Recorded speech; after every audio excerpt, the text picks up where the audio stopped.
Right, I'll start again because I forgot to press record. Yeah, so thank you everyone for attending tonight to have an update on Prism from Jude and myself. It's been a very different day here today with sunshine, which is quite rare. When I went to make a cup of tea earlier on, I just stood there and let my face get to have a bit of sun on, and it just felt, the world felt a much better place having a bit of sun rather than rain. So I really hope that you guys have had that as well. And I know I've had lots of apologies of some people are actually silaging, and others say their to-do list is still going on today. So we are recording it, so those that can't join us will be able to listen in, and we'll just give you an update and see where we get to. If I'm going to actually share my screen with the slides shortly, so if anyone's got any questions, feel free to unmute yourself and ask away the question, because I won't be able to see what's going on, or Jude will let me know if there is any thing in the chat. So just interrupt and let us know if you have got any queries. So let me actually, just before we start, there's no point going between the two, so I'm going to do a little poll to start with, which is just asking, and I know I've done this before on one of the discussion groups, I think it was, but what does sustainability mean to you? And just to try and see whether your thoughts may have changed if you did this before on one of the polls, on one of the discussion groups, whether your thoughts may have changed on that. So I'll launch that now, and hopefully even if people are on your phone, if you'll be able to answer it. So it comes up in different places, whether you're on an iPad or a laptop or on your phone, but sometimes it's in the chat, I believe. But just type in a word or a couple of words, whatever sustainability means to you.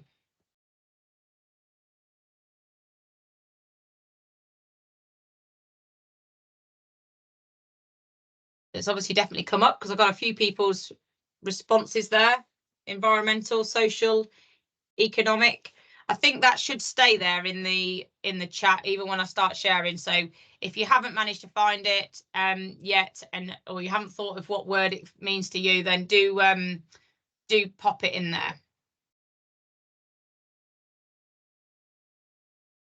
Right, let me just share my screen.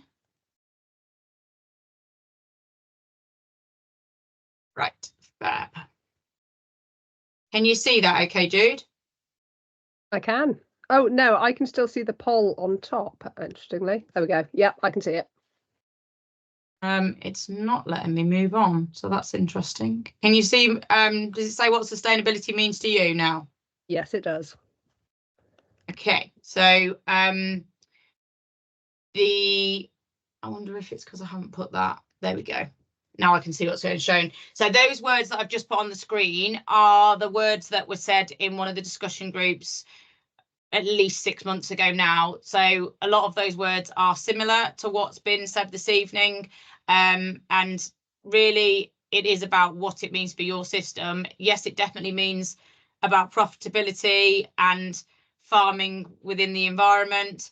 But, you know, it's got to be food production and profit and the people within that system. So it does all need to work together for you.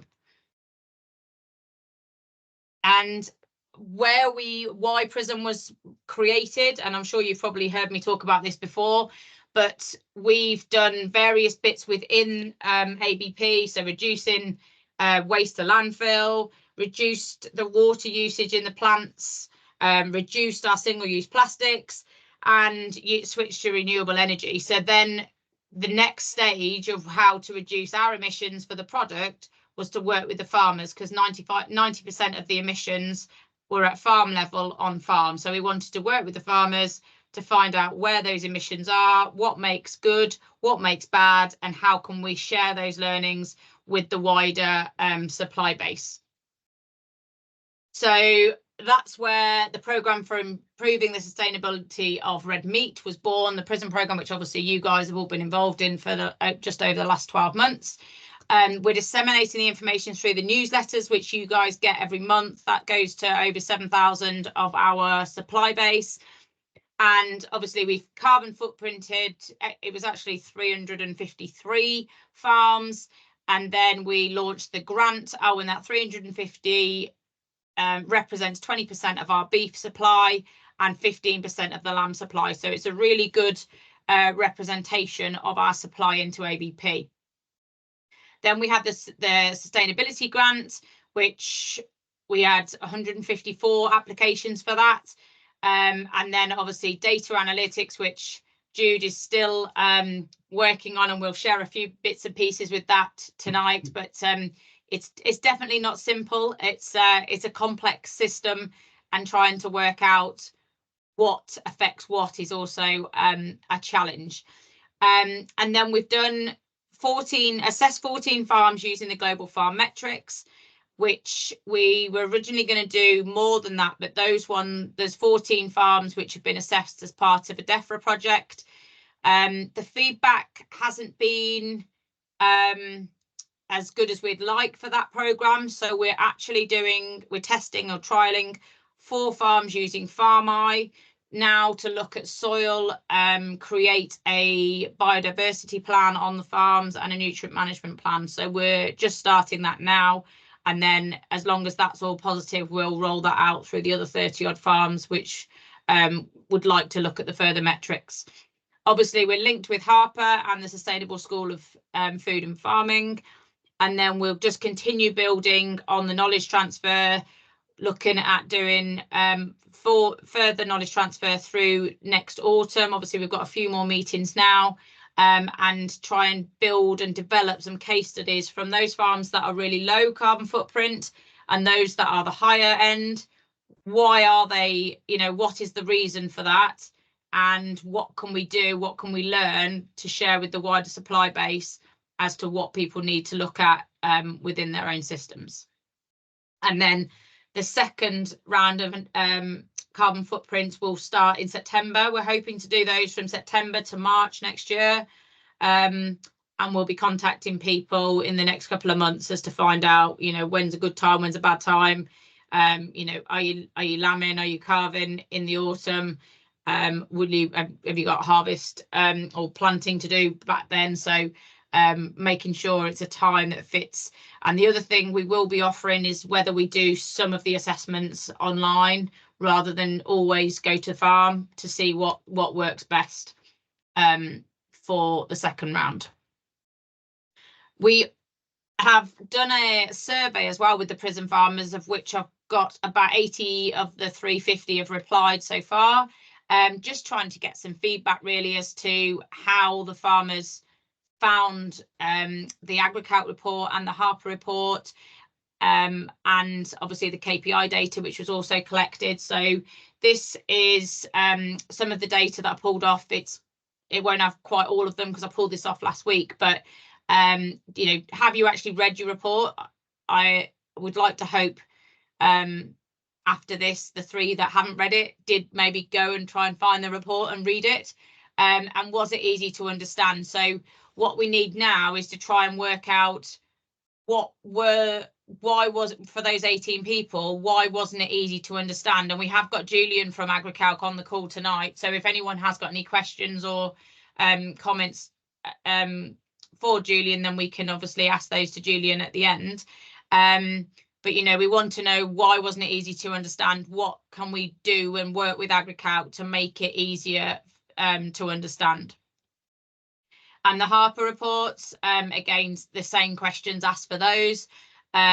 What we do need to remember is it's anonymous. So the only people that know whose farm is whose is Anderson's for the ones over here, because it's all anonymous. So when Jude's writing the Harper reports, Jude has an AgriCalc report with lots of facts and figures on. Do you know where the area of the country they're in, Jude, or is that even not, you don't get even that? Oh, that's excuse me, sorry guys, I've been having to referee in under-9s rugby tournament this afternoon, so I haven't got an awful lot of voice left. I don't see it on the AgriCalc report apart from a very rough sort of southeast, for example, but on the KPI sheet, the Excel sheets, it does ask for area, but again, that to some degree depends what farmers or the advisors put in, because it could just say Cornwall, or it might say, you know, Didcot, Oxfordshire, for example. So I have a vague idea of whether it's, you know, Ireland or Wales or Cornwall, but I can't pinpoint any more than that. And I can't link it back to Joe Bloggs's farm or Jane Smith's farm from that either. Yeah, so I know a few of the comments, some people said, you know, it wasn't useful because it wasn't specific enough, but Jude can only work on what she gets off from the KPI sheets and obviously the AgriCalc report. So the more detail that can be put into those KPI sheets, the more information Jude's got to work out to write those reports, because as I say, it's all anonymous, which was what it was agreed to be in the first place.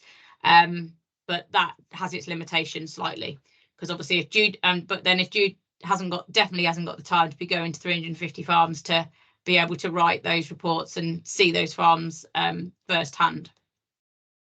But anything that anyone would like improved on either the AgriCalc reports or the Harper reports, I've put my email address there. You've all got my email address anyway. Just send me through your ideas if you've got any ideas of how you'd like things improved. Can't promise they'll all be able to be actioned, but send me an email and let me know. If we don't know, we definitely can't try and improve it. So just let us know. And on the engagement side of things, there is a clear difference between the NI guys and GB on coming to meetings, engaging on meetings. So obviously the guys over in NI, whether you've had lots of different programs that has just got you guys more keen, or like keener to learn, keener to make a difference, keener to change, I'm not sure, but that definitely stands out with those figures. And yeah, the guys that come to the meetings, the guys that ask questions, so well done to you guys, really. Well done to everyone that actually is attending or listening to these meetings online, because you're the guys that are wanting to listen and find out more new information, or it might not necessarily be new information, but you know, up-to-date information to make those changes and make differences. The action plan one, this question actually really surprised me.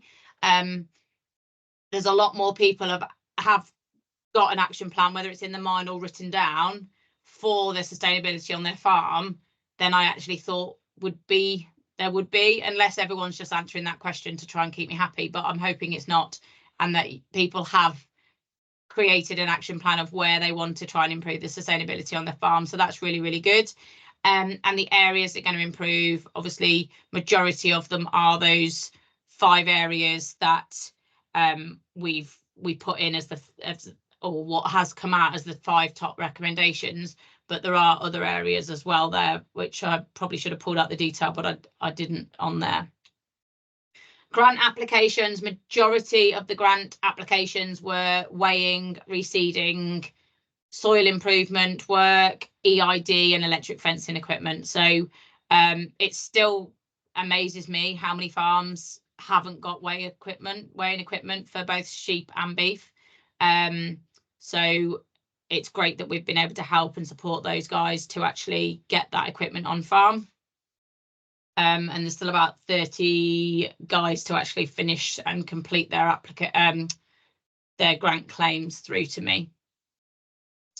And the Prism events, we've done 35 in total. Tonight is number 36, and with just over 850 attendees. So I know I've asked this on the survey and I've asked it previously, but if you have got any topics or speakers that you would like to hear from in the autumn, then let me know. Again, if I don't know who you want to hear from or what topics you want to learn, I can't get it sorted. So do send me your ideas, let me know, and I'll do my best to try and get the topics on the agenda.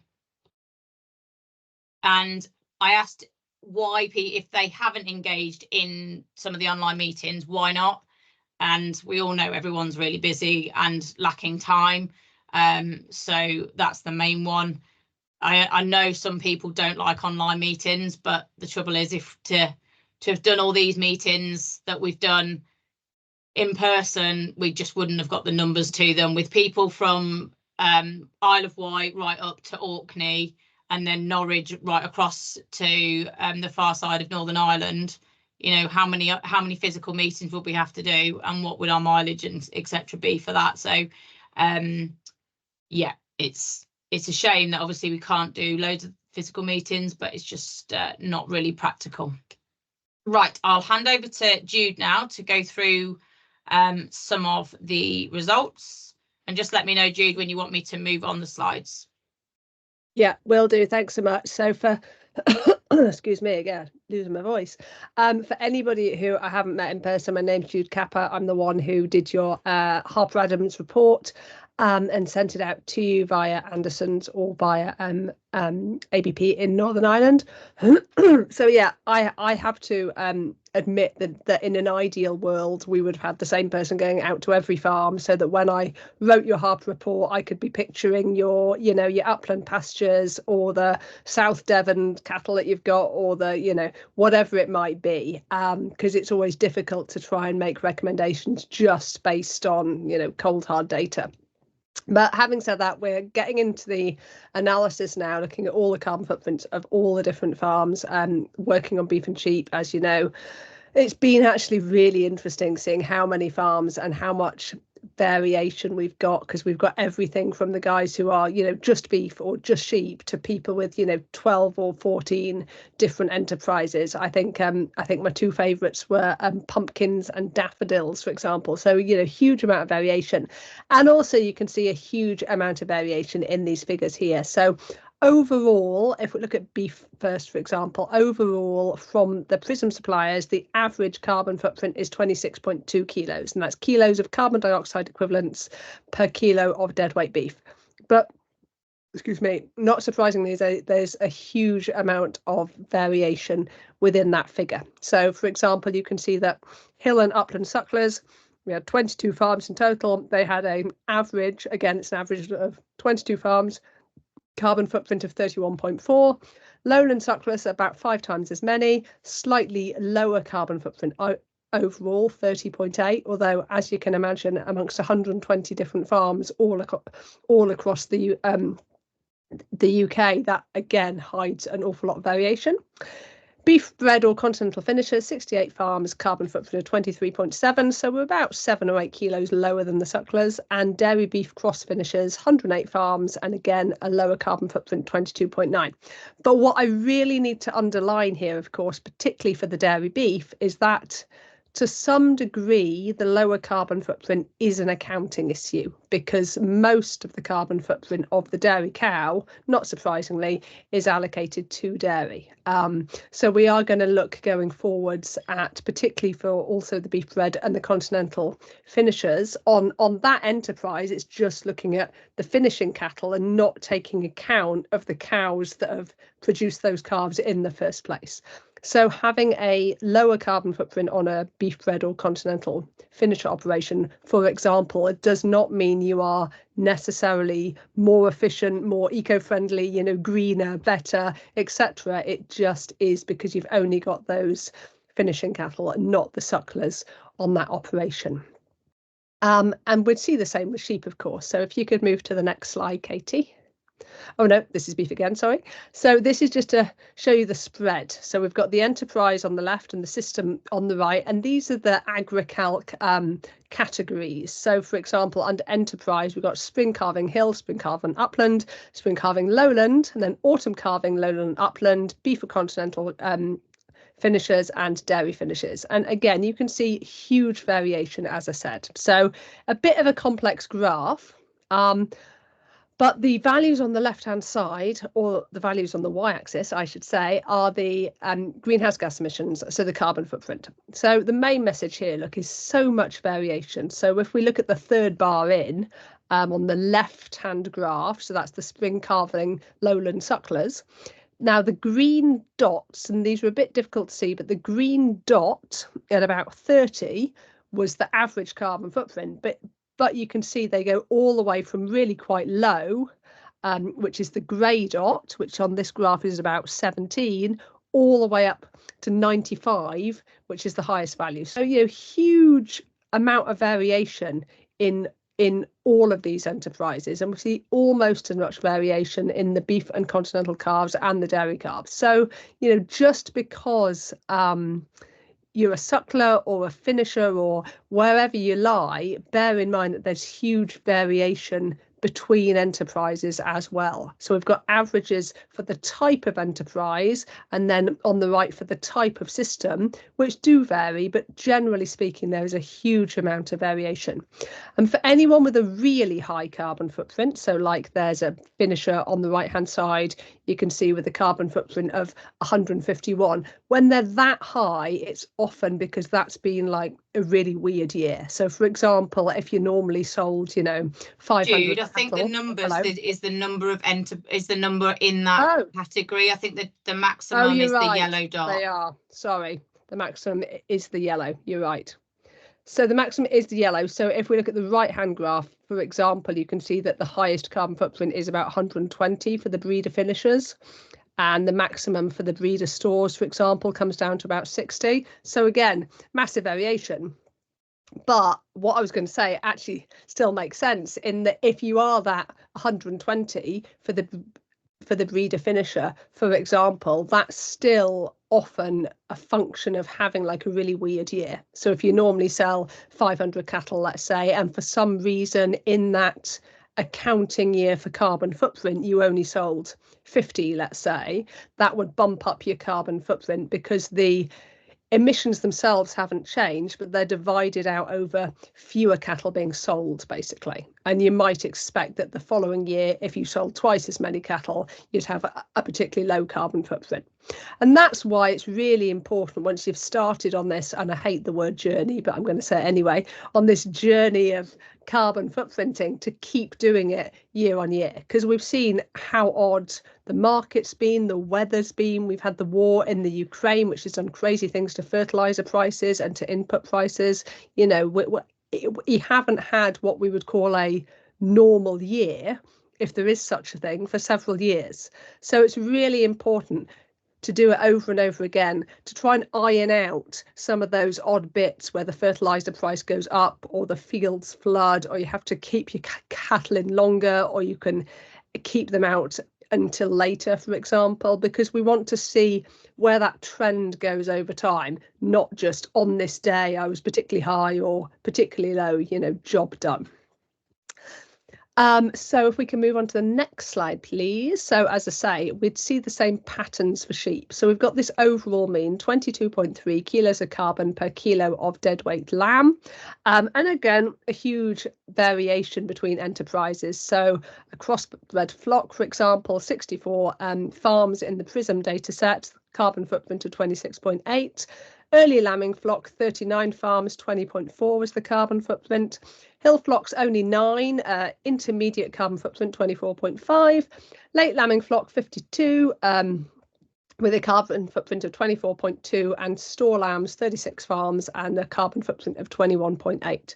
So you can see in the sheep enterprises compared to the cattle enterprises, we see less variation in those overall means, with the exception of the store lambs, which effectively are a little bit like, from a carbon point of view, the finishes. So they've got a lower carbon footprint, but that doesn't mean they're intrinsically better, but it does take into account that in many operations they don't have any ewes to maintain at the same time, so they've just got the lambs going into that carbon footprint. But again, a fair amount of variation, and in total we had 200 farms across the data set with sheep on that operation. And similar graph again. So we've got enterprise on the left-hand side, system on the right-hand side. As Katie correctly says, the yellow are the maximum carbon footprints. So again, you can see, for example, 51 was the highest carbon footprint, 51 kilos of carbon per kilo of dead weight for late lambing ewe flock, and 120 was the highest in terms of lamb finishers. but at the same time, a huge amount of variation. And when you look at those green dots, which are the means, you can see that they're pretty consistent between all of the operations. As I say, we don't see as much variation in the sheep enterprises as we do in the beef enterprises. Now, interestingly, if you've seen one of those graphs that the BBC like to put out, there's one based on some data from a guy called Joseph Poor and his colleague Nemeczek, who are based at Oxford University, just down the road from me. They always seem to indicate that sheep has a higher carbon footprint than beef, and actually we haven't seen massive differences. So that's quite interesting in this instance. Next slide, please, Katie.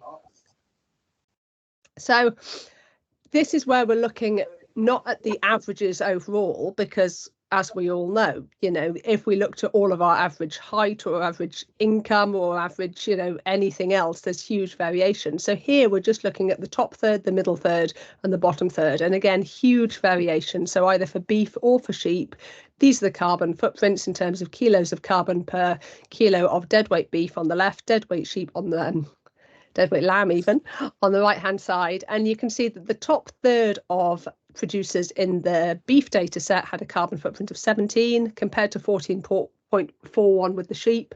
And I should underline that in that sheep category there would be quite a lot of the store lambs. Middle third would be 25.4 nearly for the beef and 21.5 for the sheep, and then the bottom third looking at just under 40 for the beef and just under 40 as well for the sheep. So there's a huge amount of variation there between the top third and the bottom third. And that's why it's really important for us to understand what's happening both in the top third and the bottom third. Because I know, unfortunately, I could sit with a PowerPoint or stand in front of you with a PowerPoint, for hours and days and talk on and on for hours because I can, but everybody learns better from people they trust, people who they value their experience, people who they think of as friends. So, you guys talking to each other about the things that you've done on farms that have worked or that haven't worked are going to be far more productive in quite a lot of ways than me saying, have you thought about doing this? So what we really want to dig into now is exactly what those top third are doing. Some of it will be accounting, so it'll be finishers, for example, compared to sucklers, but some of it will be just about pest management practices, things done on farm that make it more efficient, better reproduction, better choice of feeds, better pasture species, multi-species swards, rotational grazing, all of these things that can work together to have a really efficient, really good beef or sheep enterprise. And when I say efficient, I don't necessarily mean the biggest or the most intensive or the fastest growth rate or the younger age at slaughter. It just means working with those resources, because every single farm is going to have a different set of answers and practices and things that can be done to optimize that carbon footprint. Just as no one farm is the same, there is no one size fits all. There is no, everybody just does this, problem solved. So we've all got different challenges and different opportunities depending on the farm. Next slide, please, Katie. I think it's back to me. It is. So as I'm sure lots of you already know, if you did miss any of the meetings or wanted to catch up on any of the farmer case studies, they're all on the Prism 2030 YouTube channel. There are a few that seem to have slipped onto the ABP food group, but also there are other things on there linked to ABP. So if you have missed anything or want to go back and recap, then they're all on there. And the Prism 1 year report will be out soon. We are just finalising some various last few bits and pieces on there. So that will be shared with you guys as soon as it's finished. And there are some quotes from some of you guys within it. And there's just a few quotes here, that people have said. I don't expect you to necessarily read those now, but it's great to hear the nice positive feedback from the farmers and how much it's helped them within the programme. So just a a brief timeline of where we are and what we intend to do next. Obviously, we've got these last few events now, and then hopefully the 1 year report will be published beginning of May. And Harper are doing the sort of deeper dive analysis on the data, trying to work out any other trends. There will be an open day at Bromstead beginning of July. I'll share that date with you. It's not a Prism open day, but it's an ABP open day of the farm there. So if anybody wants to go to that, then obviously come along. We will be at the various shows. So there is an event on the 15th at Balmoral.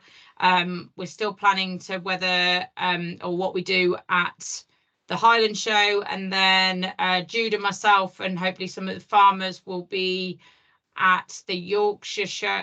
The Yorkshire Show in, I can't remember which, is it it's the Wednesday, isn't it, Jude?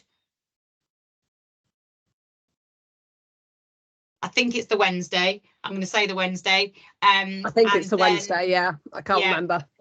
And then at the Royal Welsh, we'll also be at the Royal Welsh, which again, I think is the Wednesday, the same as what we did last year. It is.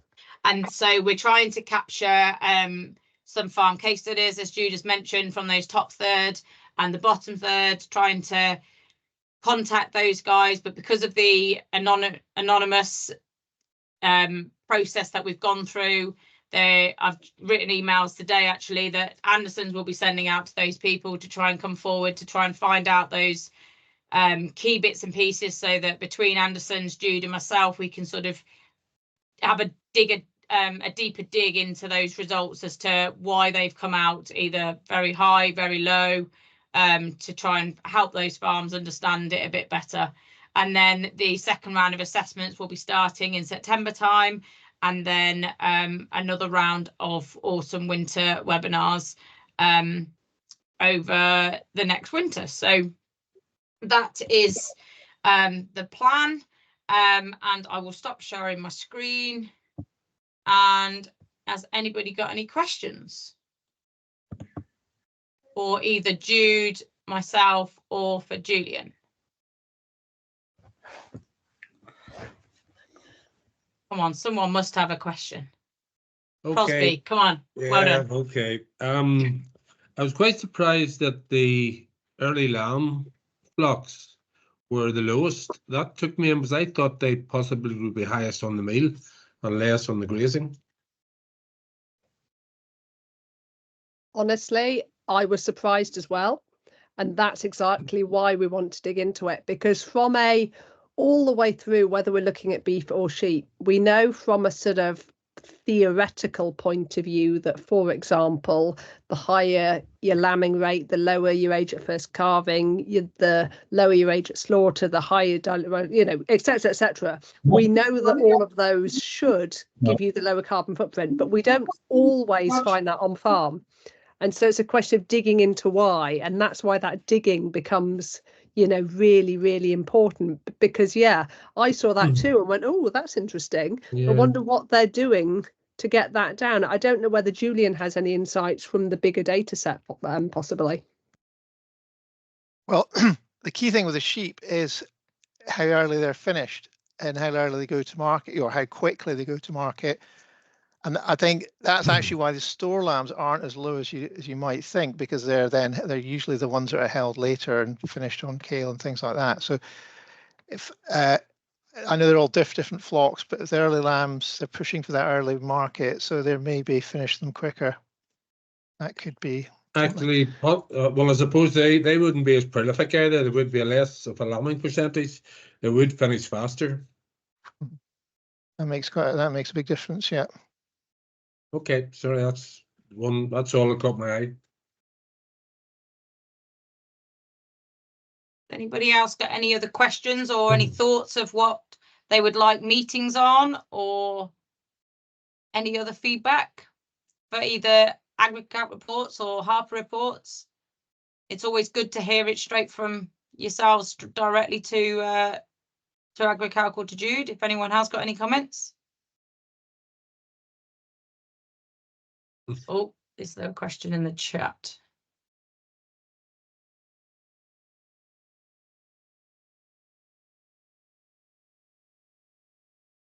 Oh, Stephen, if you send me an email, I can check. To send me an email directly, I'll pop my email in the chat, and I will make sure I will look at to why you haven't been receiving the Prism emails. So yes, there has been a Prism newsletter that goes out once a month at the beginning of the month normally. So yeah, I'm not sure why you haven't been receiving that. So yeah, do ping me an email and I will check. It might be that there's a digit wrong or something within your email address. So apologies for that. But yeah, I will double check if you send me an email, because it's just got you as, it hasn't got your surname on here, so I can't necessarily link you back to the thing. So yeah, just ping me a quick email and I will double check why you haven't been receiving that, and apologies. Hello, Jenny. Has anyone else got any? Oh, come on then, Yeah. Terence. On my AgriCal report, in Northern Ireland, we sell our lambs half weight. So basically, we take them into the meat plant at 20 kilos roughly. Do you allow for that? Or from what I can see, that's what I'm allowed for the weight of the lambs. And actually, in fact, they're double that weight, live weight. Oh, you're on mute, Jude. Yes. I know. I was just going, ooh, that's a good point. It would be worth checking, because I think there were a couple in Northern Ireland where I went, really? Are they really only 20 kilos? Can that be true?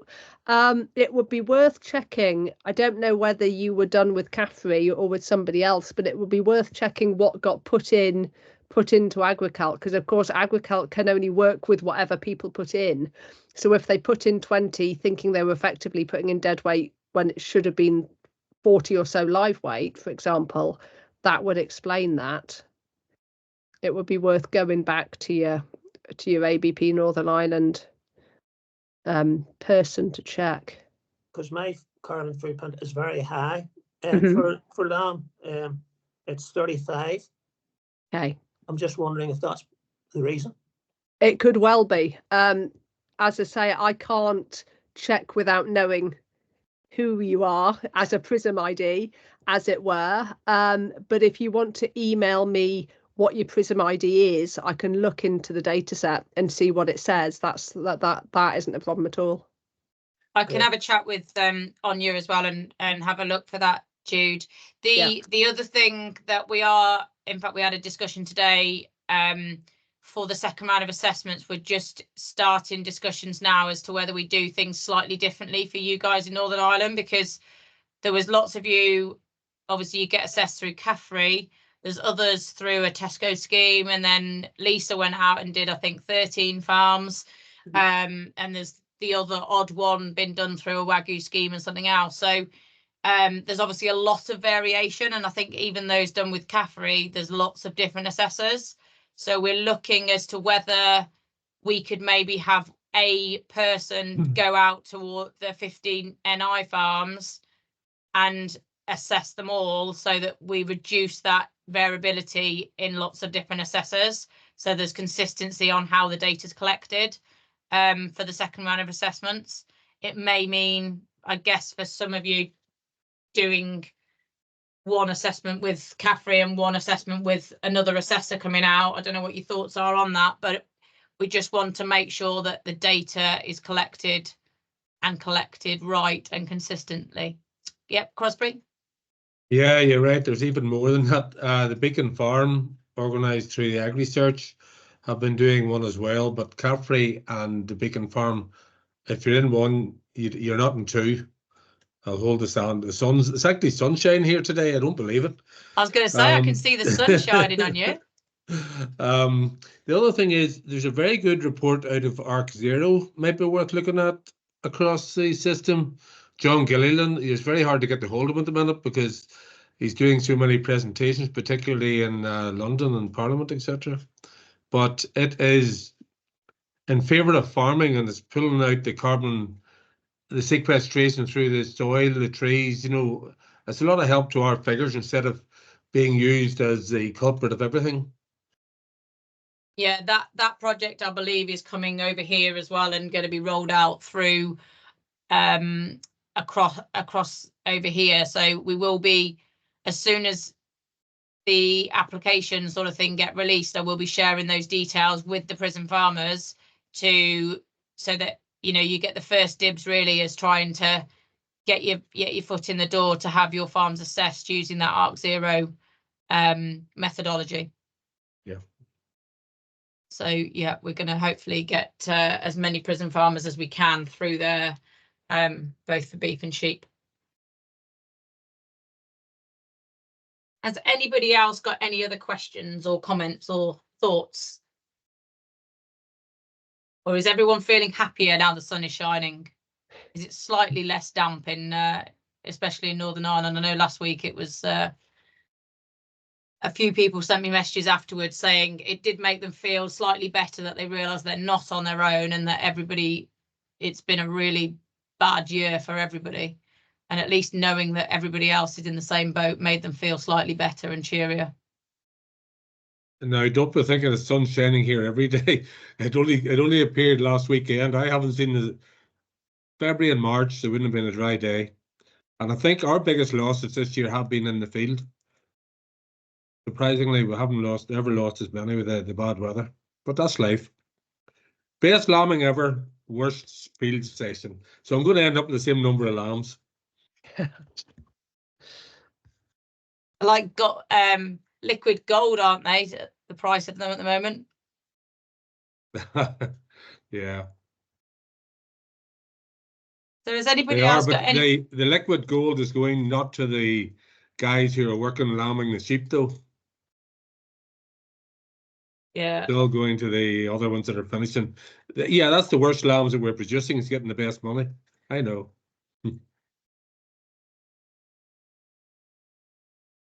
So has anybody else got any other queries or questions this evening? And if you do think of any questions afterwards, just send them through to me. And if they're things that I can't answer and I need to pass on to Jude or Julian, it might not come back immediately, but they will reply, and we will get those answers through to you and those thoughts through. And do keep thinking of anything or speakers you want to hear from in the autumn, because I'm starting to pull that programme together. I've got one lined up with a guy that's just done a Nuffield scholarship on data, and it's really interesting some of the stuff he's been finding out of.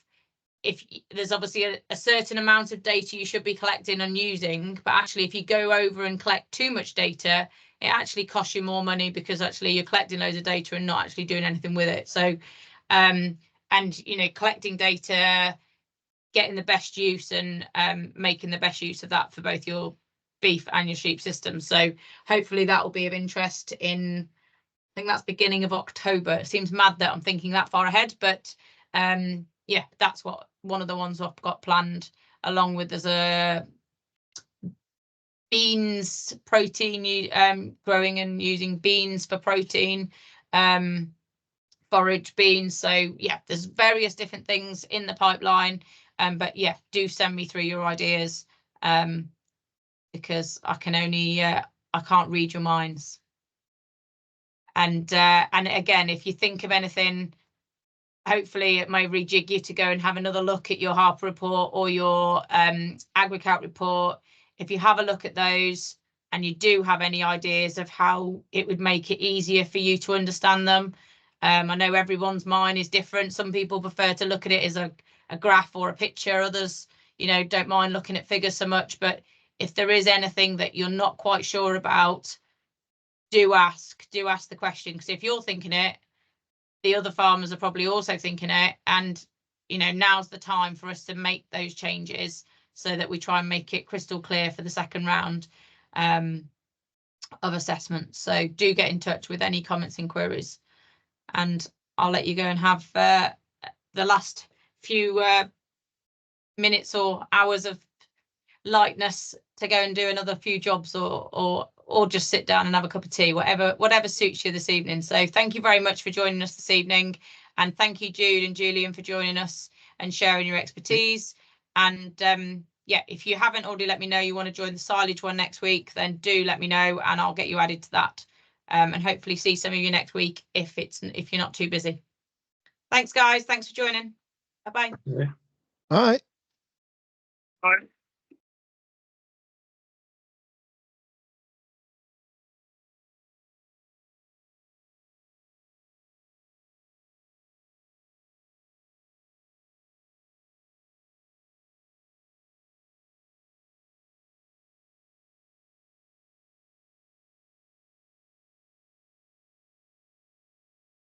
Bye.